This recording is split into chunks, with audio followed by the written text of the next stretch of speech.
ನಾಳೆ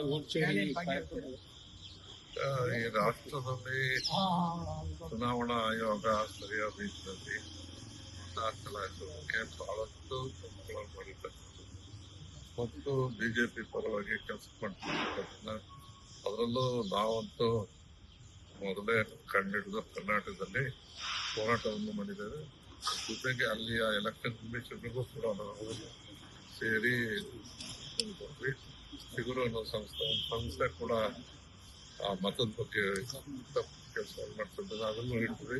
ಬಟ್ ಕರ್ನಾಟಕ ಮೊದಲು ಕಂಡಿದ್ದ ಮೇಲೆ ಮತ್ತೆ ಚುನಾವಣೆಯಲ್ಲಿ ಕೆಲವು ಮಧೇಪುರ ಕೆಲವು ಟೆಕ್ನಿಕ್ನಲ್ಲಿ ಒಂದು ಮನೆಯಲ್ಲಿ 80 ಜನ 100 ಜನ ವಾಸ ಮಾಡ್ತಾರೆ ಅಂತ ಇದ್ರೆ ಎಷ್ಟು ಸಂಬಂಧಿಸ ಅನ್ನೋದು ಮತ್ತು ಕಾಂಗ್ರೆಸ್ ವೋಟ್ ಹಾಕ್ತಾರೆ ಅನ್ನೋ ಕೆಲವು ಮಾತುಗಳಿದೆ, ಅವ್ರನ್ನ ಡಿಲೀಟ್ ಮಾಡೋದು ಇದು ಸರಿಯಾದ ಕೆಲಸ ಅಲ್ಲ. ಪ್ರಜಾಪ್ರಭುತ್ವದಲ್ಲಿ ಆ ಸಂಸ್ಥೆನ ಇಂಡಿಪೆಂಡೆಂಟ್ ಆಗಿ ಬಿಡಬೇಕು, ಮತದಾರರ ಹಕ್ಕು ಸರಿಯಾಗಿ ನಡೀಬೇಕು ಅನ್ನೋದೇ ನಮ್ಮ ಅಭಿಪ್ರಾಯ. ಆ ದೃಷ್ಟಿಯಲ್ಲಿ ರಾಹುಲ್ ಗಾಂಧಿ ತಗೊಂಡಿರ್ತಕ್ಕಂಥ ಇಡೀ ರಾಷ್ಟ್ರ ಇವತ್ತು ವಿವಿಧ ಬೇರೆ ಪಕ್ಷದವರು ಕೂಡ ನಮಗೆ ಜೊತೆಗೂಡಿದ್ದಾರೆ. ಯಾಕೆಂದ್ರೆ ನಮ್ಮ ಹಕ್ಕು ಈಗ ಪ್ರಜಾಪ್ರಭುತ್ವದಲ್ಲಿ ಚುನಾವಣೆ ಪ್ರಾರಂಭ ಯಾವ ರೀತಿ ಆಯ್ತು ಅನ್ನೋದನ್ನು ಕೂಡ ಚರ್ಚೆ ಮಾಡಿದ್ವಿ.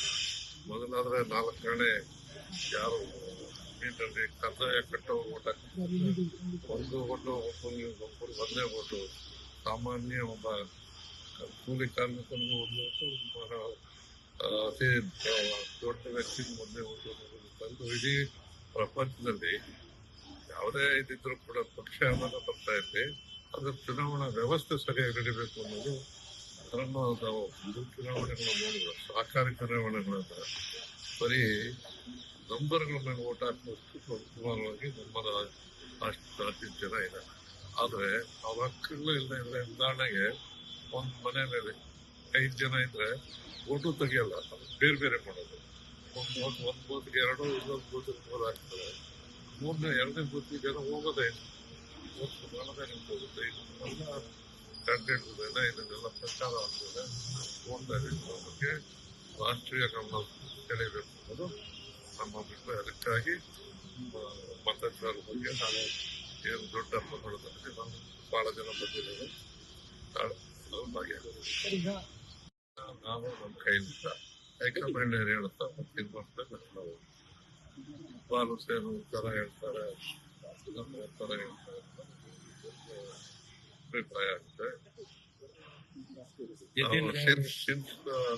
ನಮ್ಮ ರಾಜಕೀಯ ಪ್ರಾರಂಭ ಆಗಿದೆ ಇಂದಿರಾ ಗಾಂಧಿ ದೇವರಾಜನ್ಸನ ಒಂದು ಅವರ ವ್ಯಕ್ತಿತ್ವ ಅವರ ಕಾರ್ಯವೈಖರಿ ನೋಡಿ ನಾವು ಚುನಾವಣೆ ವಿದ್ಯಾರ್ಥಿ ಸಹಿತ ನಾವು ಒಂದೇ ಪಕ್ಷ ಒಂದೇ ರೀತಿ ಒಂದೇ ಅದರಿಂದ ನಮಗೆ ಬೇಕಾಗಿರೋದು ಪಕ್ಷದ ಆದೇಶ.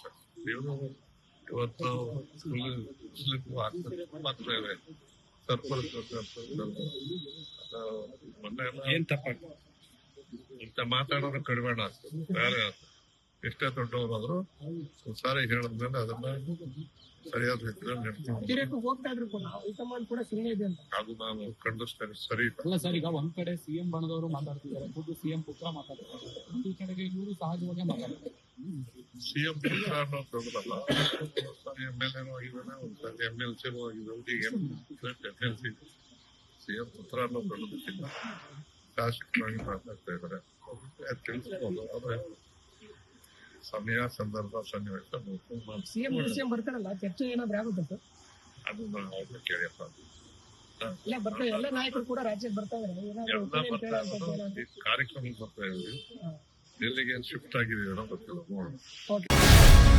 ಗ್ಯಾರಂಟಿ ನ್ಯೂಸ್, ಸುದ್ದಿ ಖಚಿತ, ನ್ಯಾಯ ನಿಶ್ಚಿತ.